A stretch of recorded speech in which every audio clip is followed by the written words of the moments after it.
you want to die? That's what my dad said to me as I sat on the floor of my bedroom, crying. Hi, my name is Sabrina Elizabeth Avolio, and I'm a 14-year-old freshman here at Dos Pueblos. Today, I'm here to talk to you about eating disorders. I hated my body at 6 years old. I can't tell you why exactly.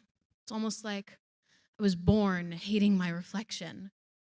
And after hating myself so much for so long, I decided that the issue was my body. So there I was, 11 years old, skipping meals, taking diuretics, dieting, doing everything I could to be smaller.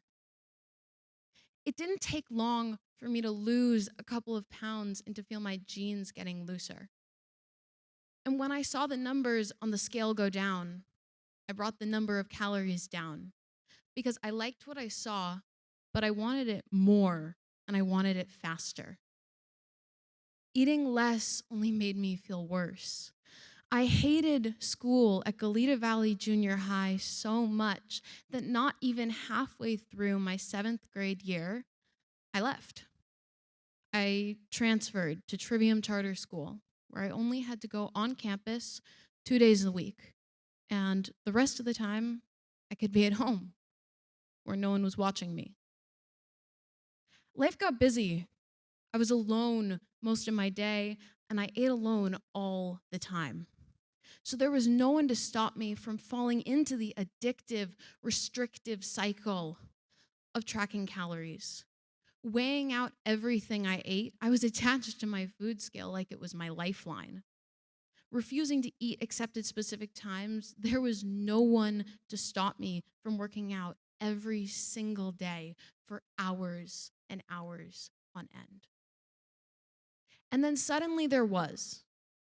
Because when I lost all my personality, ability to eat, when I stopped talking to my friends, when I lost my period, when my clothes stopped fitting and lost so much weight so quickly that I looked gaunt, when I was complaining about getting dizzy all the time and being freezing cold, sleeping 12 plus hours a day, my parents knew something was really wrong. So they took me to the doctor, and I was diagnosed with anorexia nervosa, a restrictive eating disorder. It took a few months, but I was eventually put in an intensive outpatient program with family-based treatment. That meant that I was on a meal plan, and everything I ate was cooked and given to me by my parents. I had no control. I couldn't exercise because at the time, it wasn't safe for me. I was also in a course over the summer between 7th and 8th grade, where I spent time in 9 hours of classes a week. I received intensive therapy with multiple therapists and 1 or 2 other teenage patients. I also had to visit multiple doctors, go to psychiatry appointments, individual therapy, family therapy. You get the picture. That's 20 plus hours of eating disorder recovery related appointments every single week, not to mention eating 6 times a day, which at the beginning of my recovery could take upwards of an hour to finish a snack or meal. That's a full-time job. After graduating from that program at the beginning of 8th grade, I slowly regained my life. I spent less time in therapy, less time at doctor's appointments, and more time making friends again. I was able to incorporate movement into my life. I made friends. I rebuilt who I was. One of the things I was taught in therapy was how to identify my top values. Things like love, transparency, creativity. And while my values fluctuate, one that has always been there is passion. I'm an incredibly passionate person. And after going through what I did, I have a burning passion to help others struggling with eating disorders and body dissatisfaction. Today, I'm going to give you a little crash course on eating disorders, anxiety, OCD, and body image. And by the end of my talk, you'll understand how they're all related and why the awareness of these disorders is important.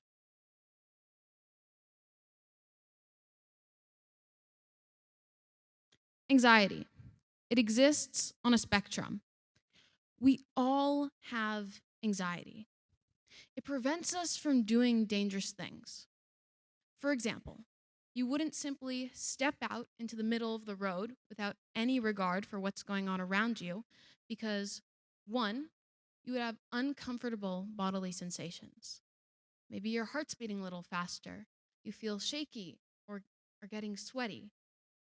Two, you would have uncomfortable thoughts like, what if I get hurt? Or what if a car hits me? This is how your anxiety presents itself, and this is how it keeps you safe. But some people have higher levels of anxiety that cause them to be afraid of things that aren't actually dangerous. For example, someone with anorexia nervosa has an irrational fear of gaining weight. So to them, the idea of eating can feel like stepping into the middle of the road. And they will do absolutely everything in their power to prevent that outcome, no matter the repercussions. If you take a look at the line placed very conveniently above my head, you'll see that all the way to the left is someone with low to average anxiety. Hold on. And the farther right you get, we start to see more extreme anxiety or clinical anxiety-based disorders. Things like panic disorder, social anxiety, generalized anxiety, health anxiety, and eating disorders. Anxiety also goes hand in hand with OCD, or obsessive compulsive disorder, meaning that if somebody has an eating disorder, they also have extreme anxiety and OCD around food and or body image, as eating disorders are one of the farthest anxiety-based disorders to the left. What is an eating disorder? I'm pretty sure most of you have a fairly good idea of what an eating disorder is by now. But just in case, here is a concise definition. An eating disorder is an anxiety-based disorder that causes somebody to have consistent disturbances in their eating behaviors. It is a mental illness that causes someone to try and find control or safety in their eating behaviors. And while someone with, say, a broken bone can't just choose to heal, someone with an eating disorder can choose to recover. Not to say that it is a quick or easy decision, but with the correct help and support from loved ones, recovery is a choice that we get to make every single day because it is possible. There are currently 5 recognized eating disorders. The first being anorexia nervosa. Anorexia is a restrictive eating disorder that causes someone to extremely restrict their eating in one or multiple ways out of the fear of weight gain and the hope of weight loss. 2, bulimia nervosa. Bulimia is a form of food restriction through purging food. Forms of purging include things like self-induced vomiting, the overuse of laxatives and diuretics, excessive exercise, or fasting. 3, binge eating disorder, or BED. Binge eating disorder is an eating disorder where someone will eat 2 to 3 times that of what is considered normal for them in a 1 to 2 hour period. Someone with binge eating disorder may feel that they can't control their binge episodes. And those with binge eating disorder, unlike bulimia nervosa, do not use methods of purging after a binge. 4, avoidant restrictive food intake disorder, or ARFID. Someone with ARFID extremely restricts how much and or what types of food they eat. But unlike anorexia nervosa, the fear that prompts this is caused by the fear of things like choking, vomiting, or the taste and texture of certain foods. Finally, other specified feeding and eating disorders, or OSFED. Someone with OSFED experiences extreme disturbances in their eating behaviors, just like any of the 4 eating disorders listed above, but they don't fit cleanly into any of the other 4 categories. What I just taught you is a taste of the presentation that I teach in schools. I believe that the more awareness there is about eating disorders, the less taboo the topic will be. And when people see their loved ones struggling with signs of disordered eating, they'll be able to recognize it and feel comfortable bringing it up. Because the earlier an eating disorder is addressed, the higher chance of recovery somebody has. Recovery is the process of unlearning everything that a person's disorder has taught them. A lot of the ideas that eating disorders latch onto these days are the perpetuated ones of diet culture. One that I hear often is that there are good and bad foods. I was taught in recovery how food doesn't have moral value.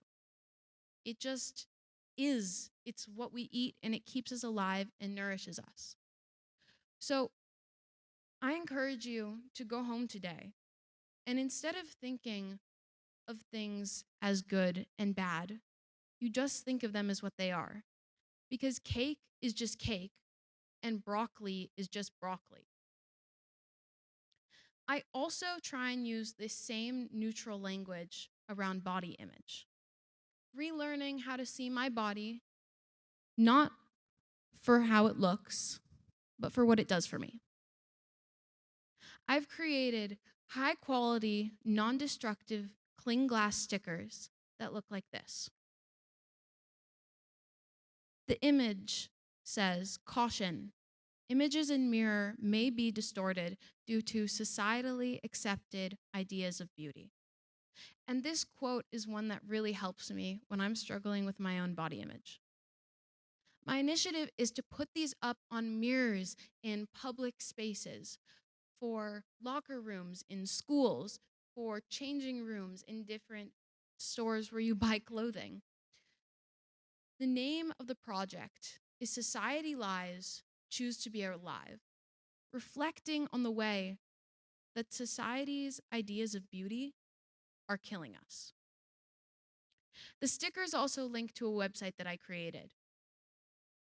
It includes all the information that I taught you today, plus so much more. Quotes on eating disorders and body image, more in-depth descriptions of all the disorders, a more in-depth version of the story behind these stickers and behind my own story. If you have a community space that you'd be able to put these up, that would be absolutely incredible. And please come talk to me afterwards so we can get that all sorted out. For the future of Society Lies, Choose to Be Alive, I see it being international at some point. To be able to have these stickers up absolutely everywhere in different languages around the world would be a dream. And to take steps towards that, I'm finalizing getting my organization, FED, Fight Eating Disorders, as an official nonprofit. Everyone should be educated on eating disorders and their danger. Because the more we know, the more we can care. And the more we care, the more people you can help that are struggling. If you'd like to help me, you can come talk to me at school anytime. I'm very friendly. Or you can email or text me at this email and phone number, which is also linked at my website, fedfighteatingdisorders.org, under support. To reiterate, My name is Sabrina Elizabeth Avolio. I'm a 14-year-old freshman at Dos Pueblos High School, and I'm an advocate for eating disorder and body dissatisfaction awareness. Thank you for your time and attention today. Next up is Elaine Hugh with Time Travel. Sending love. Bye.